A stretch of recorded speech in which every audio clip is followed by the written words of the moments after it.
So I just landed in Singapore, and as I make my way to immigration, I think we should talk about the 10 things no one told me about what you need to know about flying halfway across the world. But first, check out this airport. Let me show you. I don't know if you can see the fish in there, but they're there.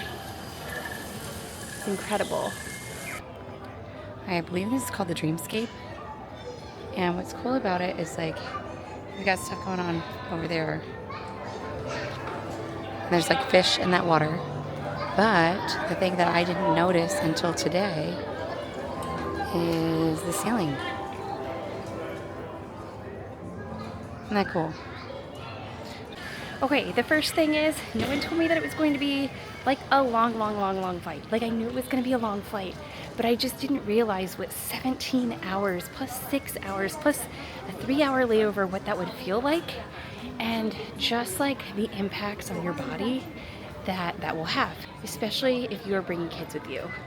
So my journey started with a 2.5-hour car ride to Washington, D.C., where we ended up at Dulles International Airport. And just got into the airport and got settled in, ready for my first flight across to San Francisco. Yeah, it was a long journey. It was like 6 hours long, and then that was just the beginning, because then in San Francisco, I had about a 2-hour layover before boarding my next flight that would then take me to Singapore. Yeah. Thank you for joining us. Okay, number 2, airplanes are cold. They are planned for the default that it's going to be cold. So wear layers. Wear socks, wear pants, wear comfy clothes, wear layers. And on that note, like, sometimes they will give you blankets. But the blanket that I got was very thin. And so I highly recommend, don't feel weird. Bring what you need. If you are on like a really long flight, you need to rest. You absolutely need to get some sleep. So you need to be comfortable. So do what you need to do. Don't worry about how weird you look. Just do what you need to do. Number 3 on that note, if you do get sleep, it's not going to be the best sleep. And most of these flights are red eyes, so it's going to be expected that you do sleep. And you're probably not going to get great sleep, but you have to sleep because, you know, like, I'm landed at 8 a.m. So I don't have a choice. Like, I need to be up, I need to go. And so that was my opportunity to sleep, and luckily I did get to sleep. But a lot of times, like, it's not going to be very comfortable, right? Like, you're on an airplane. Luckily for me, my 2 seats next to me were like vacant. 33 people missed this flight, so I did not have that issue. So I got to spread out and sleep.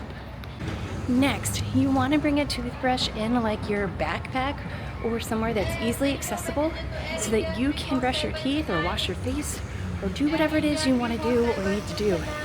On that same note, if you have medications, you'll want to have those easily accessible, but also if there are specific times you need to take those medications, I would go ahead and put them in your calendar, like a Google Calendar that is tied to your time zone back home, so that you can take them if they need to be taken at the same time every day. You can take them accordingly. Okay, next, if you have food allergies, pack your own food. Yeah, especially for a long flight. Even if the flight starts at like 10 o'clock p.m. and lands at 7 a.m., you still need to eat, because those 17 hours, 17 hours without food is no good. So do what you need to do, pack your own food, because you just never know. The menus are unpredictable on flights. Everything is unpredictable on a flight, and you need to have safe food with you, because nobody needs to deal with anaphylaxis on an international flight.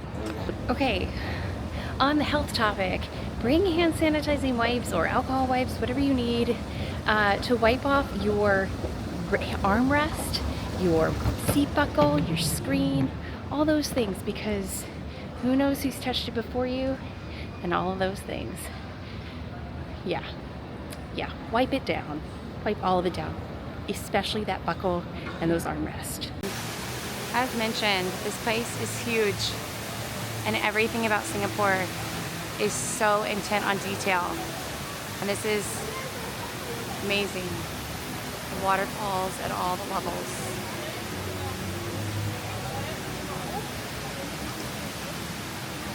Yes, this is the airport and totally free. Okay, immigration got a little bit chaotic, so let's move on to the hotel and have a scene change. Yes, this is the Shangri-La Rasa Sentosa. Okay, next, there will be plugs and there should be internet, but don't trust any of it. Come with your devices fully charged and download more than you think you'll need, because you just never know. Nothing is reliable.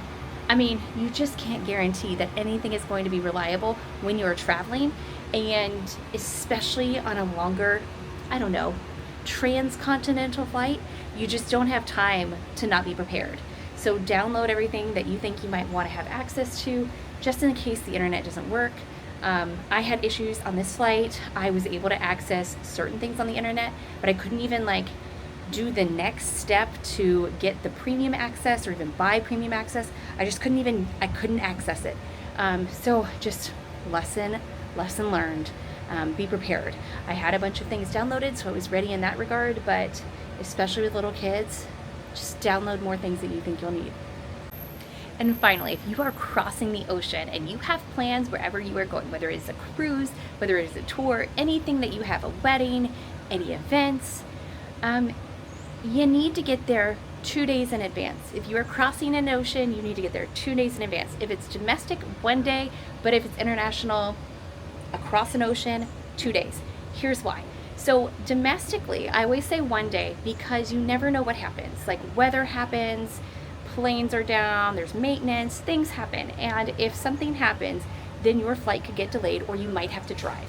And typically, you can get there within 24 hours of your original timing. However, with oceans involved, this is not the case. I currently have a friend who was at the airport at the same time as me, and his flight had gotten delayed, and therefore he is now getting to Singapore. Instead of 24 hours in advance, he is getting to Singapore 4 hours before boarding the ship.